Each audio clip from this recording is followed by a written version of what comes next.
구독자분들이 돌멩이 던지실까봐 정신 차리고 돌아왔습니다. 2달 만에 재가동하는 디몽크의 테크5입니다. 거두절미하고 2024년 5월의 매력적인 신제품 이야기 바로 시작하겠습니다. 매일같이 새로워졌다고 하지만 사실 실구매자들은 딱히 관심 없습니다. 그저 애플이니까 관심 갖는 거죠. 그래요. 첫 번째 주인공은 애플의 아이패드 프로입니다. 이번에도 2가지 모델로 출시됩니다. 11, 13형. 2개 다 소개하면 시간 아까우니까 13형만 파고들겠습니다. 더 비싸고 더 큰 겁니다. 그런데 이번에 조금 그림이 다르긴 해요. 왜냐? 제품 경량화. 두께 약 5.1mm, 무게 약 579g, 체감될 정도로 얇고 가벼워졌어요. 역대 아이패드 중 가장 얇습니다. 그리고 2024년형 아이패드 에어보다도 가벼워요. 이거 프로랑 에어가 바뀐 거 아닙니까? 나름 깔끔했었던 애플의 라인업, 이제 레이저 마냥 지저분해지고 있습니다. 족보가 좀 꼬이고 있는 것 같은데. 아무튼 디스플레이도 크게 바뀌었습니다. 텐덤 OLED 패널이 적용됐어요. 복잡한 설명 집어치우고 신기술입니다. 덕분에 전체 화면 밝기는 약 1000니트, HDR 피크 밝기는 약 1600니트를 달성했습니다. 이전 대비 훨씬 밝은 화면을 갖게 된 겁니다. 해상도는 2732에 2048로 이전과 같습니다. 이전부터 있었던 실시간 컬러 캘리브레이션 기술, 트루톤, 가변 재생률에 프로모션 기술 등은 모두 포함되어 있고요. 참고로 아이패드 에어는 60Hz입니다. 처음에 11형 모델은 패스한다고 해서 섭섭하신 분들 계실 것 같아요. 그래서 이거는 언급해드리겠습니다. 이번에 11, 13 모두 동일한 디스플레이 패널이 적용됐습니다. 둘 다 텐덤 OLED예요. 해상도는 당연히 11형 모델이 더 낮은데 이전처럼 작은 놈은 치사하게 LCD를 박아놓는 그런 차등은 두지 않았습니다. 당장 나올 에어를 더 하찮게 만들었을 뿐이죠. 다 아시겠지만 적용된 OLED 패널의 제조사는 LG, 삼성전자입니다. 그리고 신제품에서 빠질 수 없는 건 뭐죠? 프로세서입니다. M2에서 M4로. M2 대비 4배 더 빠른 렌더링, 1.5배 더 빠른 CPU 성능을 갖고 있다 자랑하고 있습니다. 디스플레이, 프로세서, 끝. 나머지 깊게 볼 필요 없습니다. 그나마 새로 나올 애플 펜슬 프로를 지원하고 이전과 큰 차이 없어 배는 전용 매직 키보드를 지원하게 됐다는 거. 그 정도가 있죠. 그거 아시죠? 키보드만 45만원입니다. 더 가볍고, 더 얇고, 밝고, 빨라진 2024 아이패드 프로. 이번에 진짜 좀 새로워진 것 같은데 비싸겠죠? 11형은 150만원부터 13 모델은 약 200만원부터 시작됩니다. 이전에도 그랬는지 모르겠는데 이번 시리즈부터 1TB 모델 선택 시 반사율을 낮춘 나노 텍스처 글래스가 적용된 제품을 만나볼 수 있게 됐습니다. 저는 딱히 큰 의미 없다고 봅니다만 빛 반사에 예민한 분들은 비싼 돈 주고 그거 사시면 되겠습니다. 카메라 이야기하면 대부분 영상 보면서 좋으시던데 이거는 안 할 수가 없어요. 파나소닉 루믹스 S9. 라이카 감성이 살짝 더해진 콤팩트 풀프레임 미러리스 카메라입니다. 파나소닉과 라이카가 L마운트 연합이라는 것은 알고 계시죠? 같이 해먹고 있어요. 강렬한 레드 컬러부터 디몽크를 위한 블루 컬러까지 제법 여러 컬러 조합이 가능합니다. 예뻐요. S5 시리즈에서 떼어낼 건 다 떼어냈습니다. 뷰파인더까지 말이죠.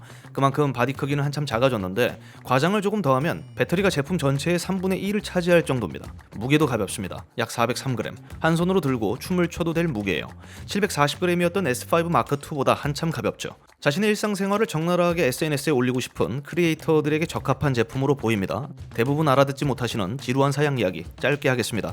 약 2,400만 화소 풀프레임 BSI CMOS 센서를 탑재했습니다. 비너스 엔진 그대로 사용하고 하이브리드 AF 시스템 적용됐습니다. AF 포인트는 최대 779개, 최대 6.5 스톱의 손떨림 보정을 지원하고요. S5 마크2와 동일한 센서입니다. 봐요. 뭔 말인지 모르시죠? 아직 안 끝났어요. 고감도 촬영에 유리한 듀얼 네이티브 ISO 기술은 그대로 이어졌고 이제는 당당히 브이로그 프로필까지 껴주고 있습니다.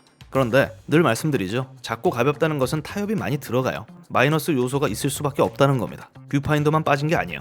기계식 셔터도 지원하지 않습니다. 이미지 품질은 보장되지만 찍는 손맛은 떨어질 수 있다는 거고요. 그리고 이번에도 파나소닉은 사진보다 동영상 촬영에 포인트를 두고 있어요. 예를 들어서 전용 럿 버튼이 추가됐어요. 럿이라는 것은 이해하기 쉽게 그냥 필터라고 해두죠. 이해되시죠?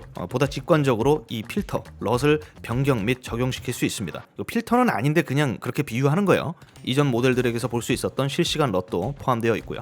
최대 30분의 10비트 6K 레코딩, 422 10비트 C4K 60프레임 레코딩도 모두 가능합니다. S5 마크2와 같습니다. 근데 하나 거들면 이 6K는 그냥 없다고 생각하시면 돼요. 큰 의미 없습니다. 그리고 내장팬이 없기 때문에 앞서 출시된 S5 마크2에 비해서 연속 녹화 퍼포먼스는 한참 떨어질 수 있습니다. 이러나 저러나 이렇게 작고 가볍고 이쁘장한 루믹스 카메라의 등장은 반갑지 않을 수 없어요. 파나소닉 경우 풀프레임 미러리스에서 이렇게 작은 바디를 내놓은 적이 없기 때문입니다. 새로운 것들을 내놓겠다는 의지, 이렇게 해석할 수 있겠죠. 여러 핑계로 루믹스 마이크로 포 서드 카메라에 머물었던 유저들에게는 혹하게 만들기 충분해 보입니다. 혹하지 않은 소식 하나 들려드릴게요. $1,499, 한화로 약 206만원입니다.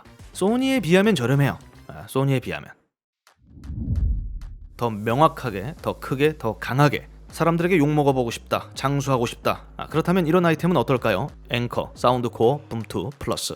출력 최대 140W, 40Hz 저음이 특징인 블루투스 붐박스 스피커입니다. 노멀 모델보다 더 웅장해진 사양을 갖게 됐어요. 혹시나 해서 말씀드리는데 유선 연결도 지원합니다. 억스포트 포함되어 있어요. 이름은 갖다 붙이기 나름입니다. 이번에는 시그니처 베이스업 2.0 기술이 적용됐어요. 1세대 기술이 탑재된 모션붐 플러스 모델 대비 약 1.6배 더 강렬한 저음을 표현할 수 있게 됐습니다. 50W 듀얼 우퍼, 20W 듀얼 트위터의 조화, 비트에 맞춰 쿵짝이는 LED 조명은 덤이고요. 배터리 수명도 깁니다. 한 번 충전으로 최대 20시간 재생이 가능합니다. 심지어 30W 고속 충전을 지원하는데 여기에 보조 배터리까지 내장되어 있어요. 제품 안에 포함되어 있습니다. 그래서 약 3시간 만에 완충. 아이펙스 7등급의 방수 방진 능력까지 갖췄습니다. 폭우 속에서도 멈추지 않고 리듬을 전파할 수 있어요. 그리고 남들 다 되는 거, 이 친구도 됩니다. 제품 하나 더 구입해서 연결, 풀 스테레오 사운드로 음악을 들을 수 있어요. 제품 가격은 약 $250, 하나로 약 34만원입니다.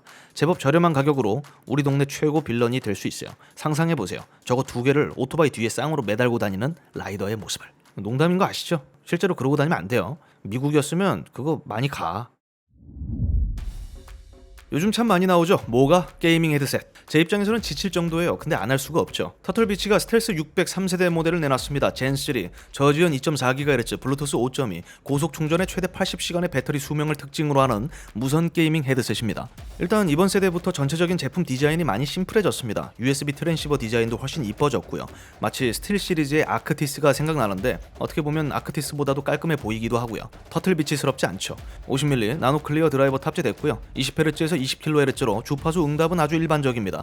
기존 터틀비치 헤드셋들이 저음이 크게 강조된 전형적인 게이밍 헤드셋들이었기 때문에 이번에도 크게 다를 것 같진 않아요. 저음 강조? 사플에 약하구나. 그렇지 않아요. 왜냐면 이 친구도 터틀비치의 슈퍼 휴먼 히어링 기술을 갖고 있기 때문입니다. 발소리 듣는데 최적화된 과장된 사운드 프리셋이라고 보시면 돼요. 소리 왜곡률은 크지만 잘 들리면 된 거죠. AI 기반 노이즈 감소 기능 갖춘 플립업 마이크는 상세 스펙이 기재되어 있지 않습니다. 그렇다는 것은 마이크는 별 볼 일 없다는 거죠. 보통 자기들이 자랑하고 싶으면 다 강조를 하거든요. 강조하는 포인트 따로 있습니다. 범용성. 4 엑스박스. 엑스박스 모델에 포함된 트랜시버는 이번에도 플레이스테이션, 스위치, PC를 모두 호환합니다. 맥은 없어요. 아직 국내 출시되지 않았고요. 제품 가격은 약 $100, 하나로 약 14만원입니다. 터틀비치가 제품 디자인을 상당히 북미스럽게 하는 경향이 있는데 미국 기업이니까 투박한 모습에 비해서 이 게임 오디오 품질은 나쁘지 않아요. 그래서 가성비 좋은 무선 게이밍 헤드셋을 찾는다면 스틸 시리즈와 더불어 눈여겨볼 만한 브랜드라고 생각합니다. 지극히 개인적인 의견이니까 알아서 걸러 들으십시오. 딱히 필요 없어도 사고 싶게 만드는 거, 그것이 한정판의 힘 아닐까요? 엘가토가 폴아웃 스페셜 한정판을 출시했습니다. 지난번에는 스타필드 에디션을 내놨는데 이번엔 폴아웃이에요. 참 눈치 빠른 엘가토입니다. 지난번과 다름없습니다. 기존 출시된 제품들의 폴아웃 스킨을 씌운 거죠. 단지 그 퀄리티가 남달라서 눈길을 끌고 있는 것뿐입니다. 최근에 폴아웃 드라마가 크게 흥했잖아요. 그것 때문에 그런 거예요. 구성은 이렇습니다. 스팀덱 웨이브 DX 마이크, 웨이브 XLR 오디오 인터페이스, 웨이브 마이크암 LP 총 4가지 제품에 폴아웃을 씌웠습니다. 참고로 웨이브 XLR 스팀덱 페이스 플레이트는 당장 구매할 수 있어요. 껍데기, 스킨입니다. 마이크암도 구매할 수 있습니다. 나머진 모두 품절이에요. 모든 품목이 포함된 풀 패키지도 당연히 품절. 웨이브 마이크암 LP 폴아웃 에디션은 90유로, 약 13만 5천원. 이거 말고는 다 팔렸다. 그만큼 매력적이고 뜨거웠던 5월의 신제품 중 하나였다고 생각합니다. 수량을 적게 뽑은 걸 수도 있죠. 그죠? 내 책상 위에 폴아웃. 낭만 있잖아요. 근데 가장 중요한 점, 지난 스타필드 에디션도 그렇고 국내 엘가토는 이런 부분을 신경 쓰지 않는 것 같더라고요. 갖고 오질 않아요. 기회 잡아야 됩니다. 이런 거 필요 없어도 산다니까요. 한정판이잖아.